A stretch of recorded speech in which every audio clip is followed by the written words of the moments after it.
This is Pet Life Radio. Let's talk pets.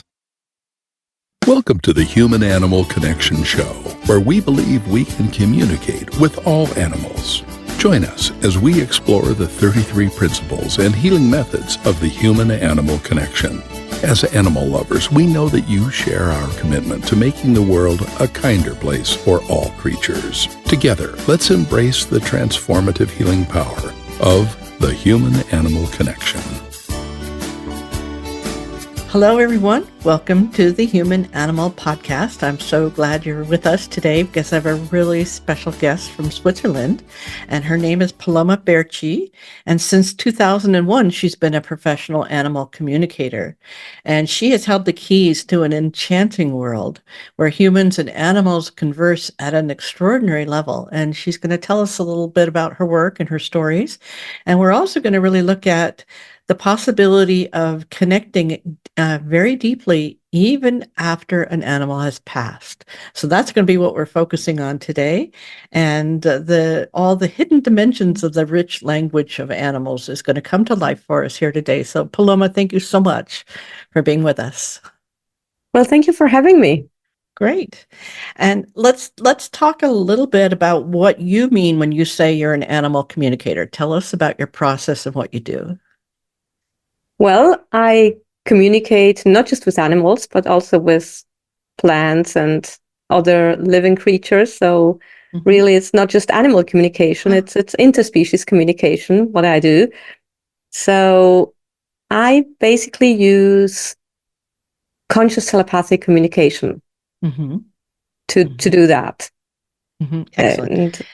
And let me just ask you, is this something you had all your life as a child? Did it develop later in life? Just tell us a little bit about your journey.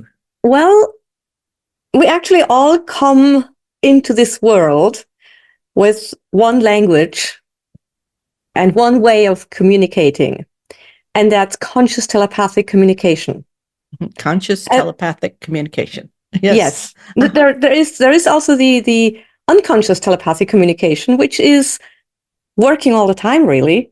And two people live together, for example, and one goes shopping for groceries and they have a list with them. And all of a sudden, the person that stays at home thinks, oh, I forgot to put bread on the list. And the person tries to call the other person, but the hand is off. So no way of connecting. Yeah. And they keep thinking, but I need bread. We really do need bread. But they're not connecting consciously with this other person. And then this other person comes back home and says, look, I don't know why I did that, but I bought some bread, even though it was not on the list. Yeah, it's great. I love it when it works like that. So that's really, unconscious telepathic communication. Or you think about somebody and this somebody phones you. Yes. Makes life sweeter. Yeah. Yeah, we have all experienced things like that. So, and they're not coincidences. There's telepathy at work, but on an unconscious level. Right. And well, we can do that on a conscious level as well. Okay. And we come into this world with this. Yeah, wonderful. Well, I was hoping I could get you to tell a story. I've heard it before, but I want our listeners to hear about the rabbit that you decided you wanted to communicate with. And can you tell us, well, first of all, what made you feel that you wanted to talk to this particular rabbit? What did you sense about that? Are you talking about Spot? Yes, I am. Okay, Spot is one of my animal mentors. And when I started to relearn animal communication, because as I said, we all can do that when we're children, we just don't know it. And we lose it as we grow older. Yes. So when I relearned it, and I had this rabbit, and I wanted to connect with this rabbit. I mean, I have been talking to other animals, so I wanted to connect with my own rabbit. So I connected with Spot, and I got the answer from Spot. I'm a philosopher. You're not at my level. You're not going to understand me. Keep on learning. Yes. Wonderful. And I Uh-huh. thought, like, what? This is an answer. I mean, it's impossible that I have made up this answer. No way I would ever make up this kind of answer. Right. So I thought, ooh, this is spooky. This is weird. So I kept on learning. And Uh-huh. Yeah. some months later, I came back to Spot Mm-hmm. after having talked to other animals. Mm-hmm. Came back to Spot and wanted to contact Spot again and talk to Spot. And I got the same answer. I'm a philosopher. You're not at my level. You're not going to understand me. Keep on learning. And I kept getting this answer for 2 years. 2 years. After 2 years, he decided to communicate with me. After Wow. 1.5 years, like I came to a point where I thought, this is just not working with this rabbit. I mean, I must be making this up. This can't be true, like. Yes. Yeah. But then Yes. he talked to me after 2 years. He started talking to me. Has never ever stopped again. Wow. And we wrote a book. Yes. You set your own limits. Yes. And we wrote that about 20 years ago. Wow. And it's about different parts of life, and you have small texts in it. And he covers a lot of things. Mm. And we are currently writing another book. Wonderful. So hopefully we will publish it this year. That's great. That's such a great story. And it's great that you didn't give up. Yes. I think I would have given up after you said that twice. I said, okay. That's really great. That's really great. Well, I know that you also have helped people communicate with animals who've passed. Is it any different communicating with an animal who's passed with an animal who's still here? No, it's the same. Is it easier or not, or exactly the same? I think for me it's the same, because we're not talking with the body. Mm-hmm. We're talking with the being inside the body. Mm-hmm. Yeah. So that's great. That's great. And can you tell us a little bit, like, how do you, well, let's say going back when you were still learning, how did you know for sure that what you were doing was authentically coming from the animal and not, a projection? I know a lot of people worry about that when they're starting animal communication. Is this coming from me, or did the animal really say it? Well, first of all, I must say everything is coming from you, because it's your interpretation. Ah, yeah. Yes. Good. So, 10 people can hear the same phrase, and you've got 10 different interpretations of the same phrase. Yes. Yes. So really, when people ask me this question, I get this question a lot, because I also teach animal communication. So it's one of the main questions my students ask me. How do I know when is it from the animal and when is it from me? I said, well, it's very easy. It's always from you. Okay. Because it's always your interpretation. The correct question would be, how much have I understood? Ah, yeah. Have I understood 50%, 80%, 90%? Yes. It's, it's like when you speak a language, you need to learn the vocabulary. Mm-hmm. You need to learn the grammar. Mm-hmm. And the more vocabulary you know, the more you understand. And telepathic communication is another language. It's like English, Spanish, German, whatever. Mm-hmm. Mm-hmm.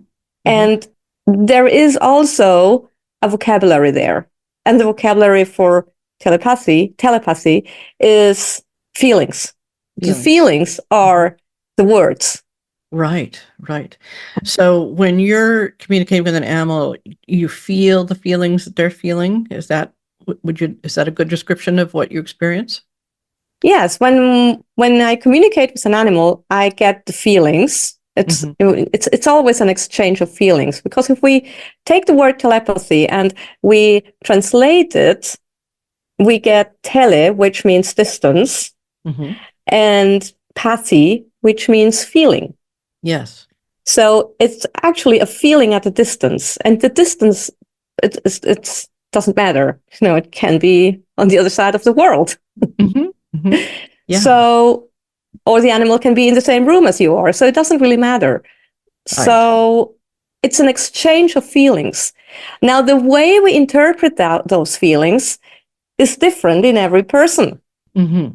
It can be that somebody gets the feeling, somebody gets pictures, somebody gets words. Mm-hmm. I mean, this is the most crazy thing, and that's where people really get unsure. Is it really? I mean, the animal doesn't speak English, Right. and I'm getting words. Uh-huh. So, Uh-huh.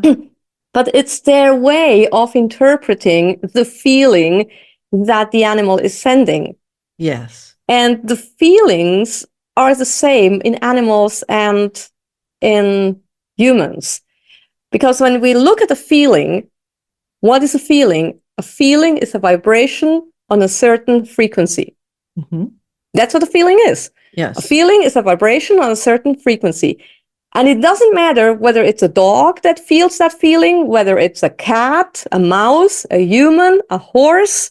That feeling has a vibration on a certain frequency. Mm-hmm. It's like when you listen to the radio. Mm-hmm. You listen to the radio on a certain frequency, and everybody that wants to listen to this special radio channel needs to tune in into that frequency.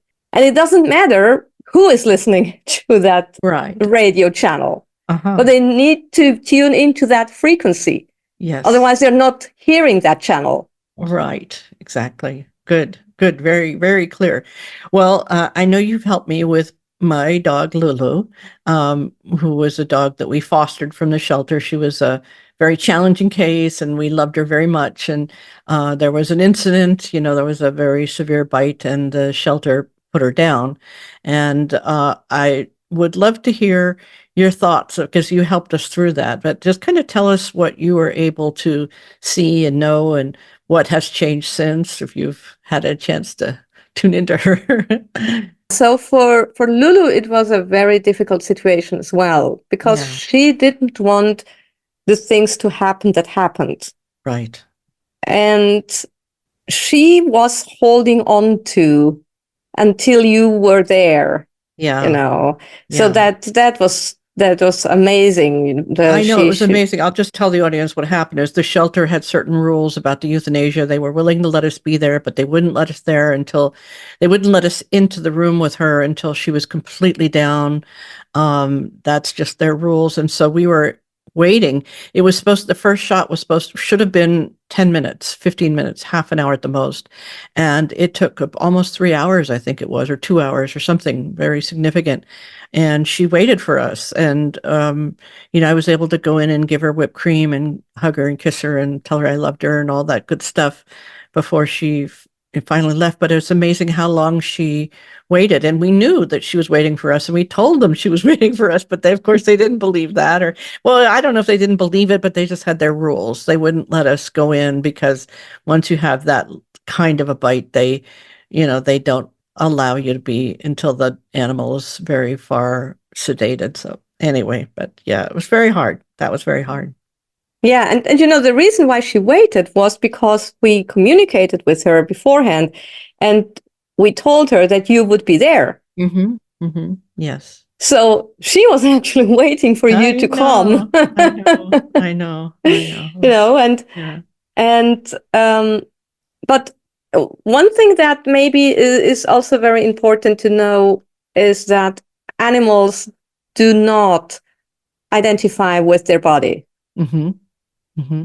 So, we humans tend to identify with our bodies. We say, this is me. Here's my body. Yeah, exactly. This is me. We point at our body, or we say, I've got a headache. Right. No, you don't have a headache. Your body has your head, of the head of your body has a headache. Uh-huh. Not you. I mean, the body, our body is like our vehicle. Mm-hmm. The vehicle we have to be here on this earth. Mm-hmm. That's why we are in this body, but we are not our body.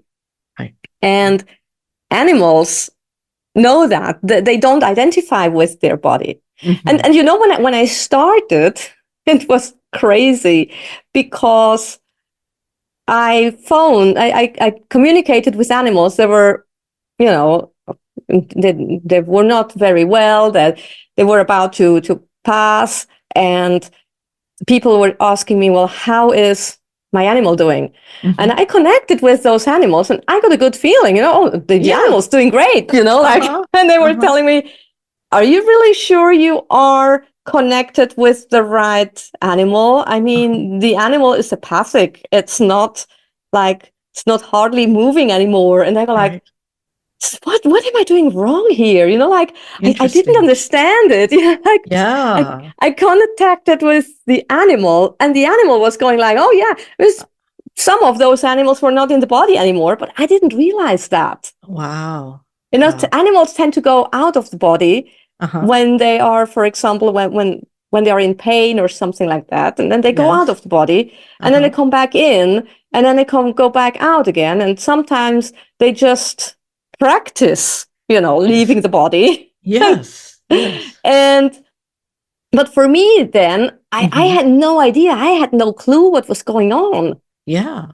And then I came across a book called Here and Now. And it was written by Osho.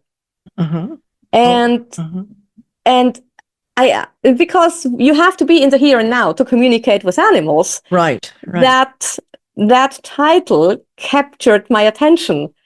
So I looked at the book, and the first title, the first title of the first chapter, the title of the first chapter was something like Death, the biggest lie of humanity. And I go like, ooh, I have to read this book. Yeah, wow. Interesting. So I read that book, and Osho talks about humans there. He doesn't talk about animals. He talks about humans. But he talks about humans identifying with their body while they shouldn't identify with their body because they are not their body. Yes. And there, I figured out, oh, hold on. That's what's happening with the animals. Yes, I've seen that when I've been asked to communicate with animals who are passing, and they tell me they're fine and they're peaceful, and and that the person will say, "Should I euthanize now?" And they said, "That'd be fine," or later, "That'd be fine." It's like the whole thing is fine. It's like they're completely calm. Well, we're going to take a short little break, and then we're going to be right back and talk more about this fascinating subject. Hey friends, if you like what you're hearing and want to learn more, check out Dr. Joseph's book, The Human-Animal Connection, Deepening Relationships with Animals and Ourselves. Or visit the website, thehumananimalconnection.org, to book an online consultation. Thank you for loving animals. Now back to the show. Let's Talk Pets on PetLifeRadio.com.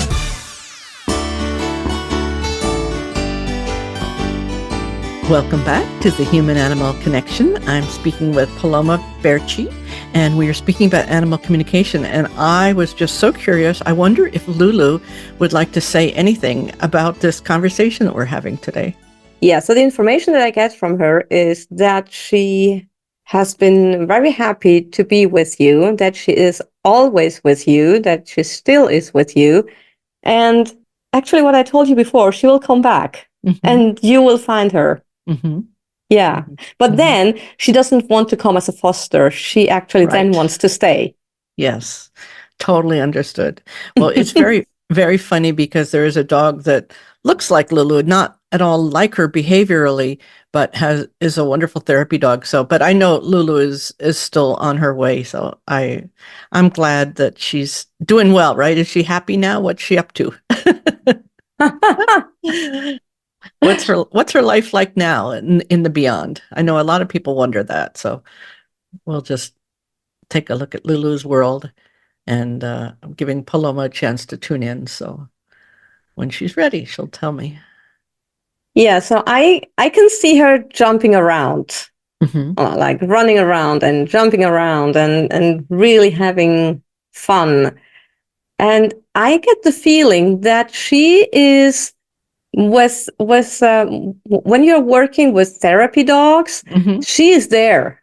Oh, I don't know if you ever felt her, but that's wild. Yeah, I get the feeling that she's there and she's calms. And she's learning, but she's always calming down some of the animals that are a little bit insecure. Oh, So she gives them comfort. how nice of her. Yeah. How nice of her to be the calm one, because when she was in her body, she was not calm. Exactly. And I mean, that's the beauty of it, that animals, when they are out of their body, they can be totally different than in their body. Yeah, wonderful. So they really are still continuing to evolve as souls, even though they have left the physical realm, or maybe because they've left the physical realm, that doesn't mean it's the end of their experience. They are continuing to evolve. So I'm just curious what you've noticed about the dogs that you work with in your dream team, how they have been evolving after they've left physical form, and how you've continued to communicate with them. So what's your relationship like now with those animals who have passed from this world? Oh, well, we have a very strong connection. We have still a very strong bond, and every animal has their own calling or job or whatever you want to call it, and they come with that job into this earth. And sometimes, or most of the time, their job doesn't have to do anything with what you give them as a job. Right. And when they leave, they continue with their job. So, for example, I had this rabbit, not Spot, but Luna. Okay. Luna was the partner of Spot. Okay. So Luna is my shaman and medical medicine woman. So she's my shaman and medicine woman.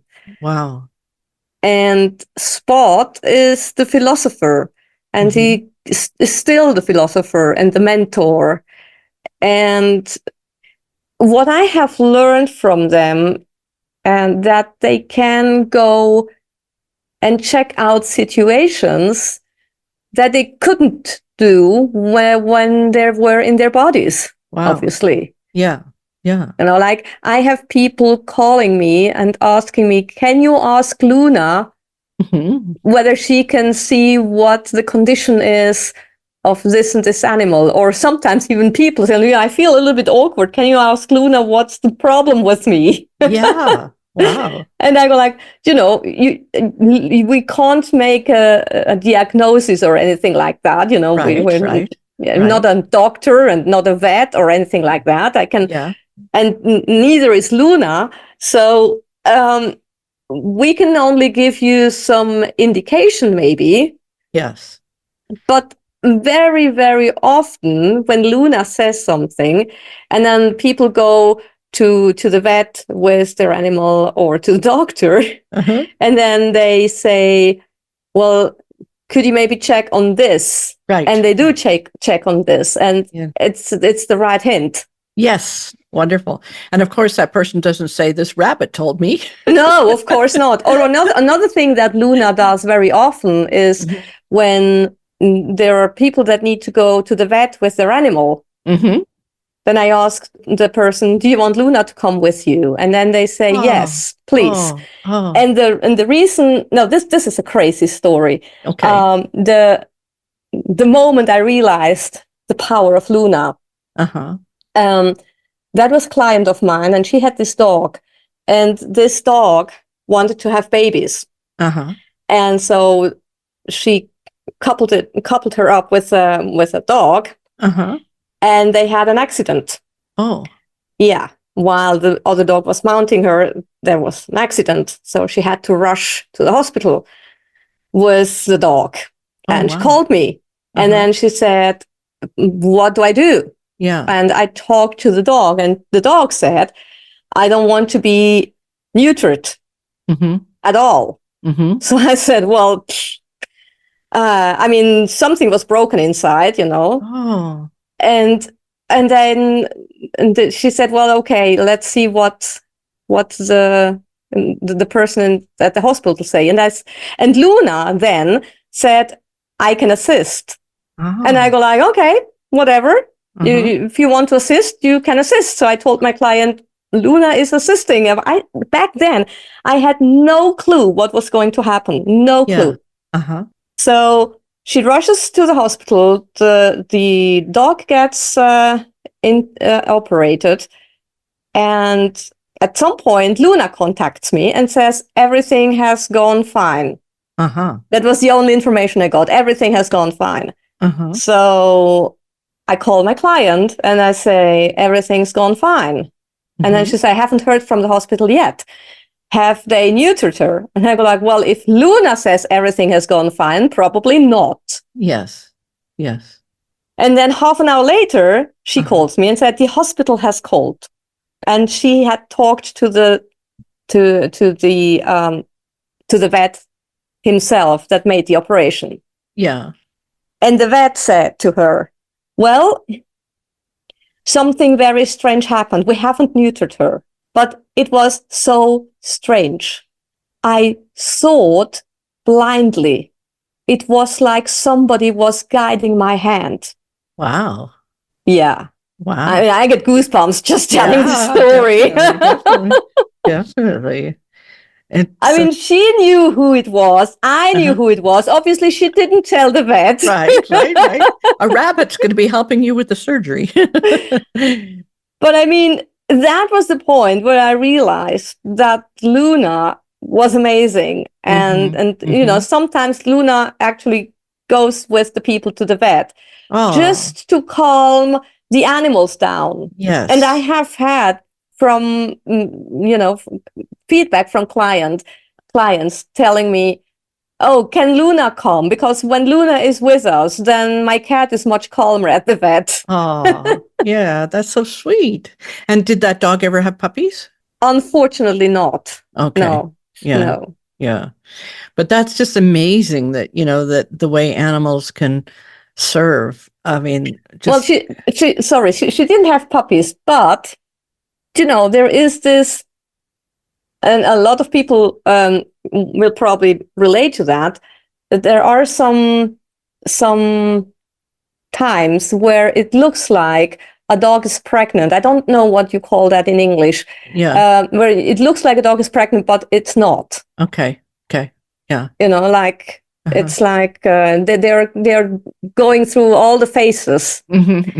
And what I learned from the animals is that there are actually light beings. They call themselves light beings. And they come onto this earth to do good work, but they need the earthly vibration. And in order to get the earthly vibration, they go into a body. And then they are born. Yes. Yeah, they are born. And obviously we don't see them. Right. But they are born. And often what they do is they go into a plushie or something so that the mother can cuddle it, can carry it around or can, leak it or whatever, like. And then after a while, they leave the plushie, they leave the toy and they go. And this dog, once after she had the operation, so there was this situation where it looks like she was pregnant, but she wasn't. Right. And so I told my client that, and she said, oh, okay, great. So she knew when the puppies were due. Now, the puppies were born, the light beings were born, and at least one of them went into a toy. Wow. And this dog was carrying her toy everywhere. Wow. And one day, she walks up to her human and shows her the toy. And my client didn't think. Yeah. Takes the toy and throws it. Oh. Yeah, exactly. And she immediately called me because she said, please, can you tell my dog, I'm so sorry. my dog is sitting next to me, staring at me. Oh. Terrified. And I just realized I threw the puppy. Oh. Oh. Oh, wow. Wow. Yeah. Wow. That's a wild story.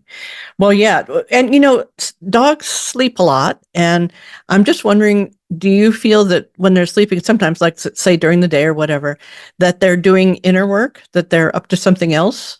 Yeah? Oh, yeah. Yeah. Yeah, definitely. Yes. Yeah. That's what I think, too. I used to have courses where people would come to my place and they were allowed to bring their dogs. Mm-hmm. So sometimes afterwards, they would call me up and say, "What have you done to my dog?" And I go, "I haven't done anything to your dog. Why?" Well, my dog was so tired, he didn't even want to go for a walk in the evening. This is not normal. Yeah. And I go like, "Well, your dog, and it has been lying around the whole day." Right. And I'm like, "No, your dog hasn't been lying around the whole day. Your dog has been doing energy work. That's why your dog is so tired." Yes. That's great. That's wonderful. Well, is there a way that people can get in touch with you or learn more about your work? Would you like to give folks some information about how to contact you? Yes, I've got a website. It's called www.speciesspace.com, all in one word, speciesspace.com. So they can contact me through there. Or I have also a podcast called Animal Empathy. Animal Empathy. Animal Empathy. Yeah. Yes. Wonderful. Well, it's been wonderful to talk with you. We're just going to have to do another show because there's so much more to talk about. But I want to thank you so much, Paloma Baertschi from Switzerland, a wonderful animal communicator. So thank you for tuning in to the Human Animal Connection, and we'll see you in the next episode. Thank you for having me. Thank you. Thank you for tuning into the Human Animal Connection Show. Please visit our website, thehumananimalconnection.org. There you can sign up for our free email newsletter, book a consultation, or check out our blogs and resources. Our best-selling book, The Human Animal Connection, is available on Amazon, and your donation of any amount keeps our nonprofit organization providing life-changing services.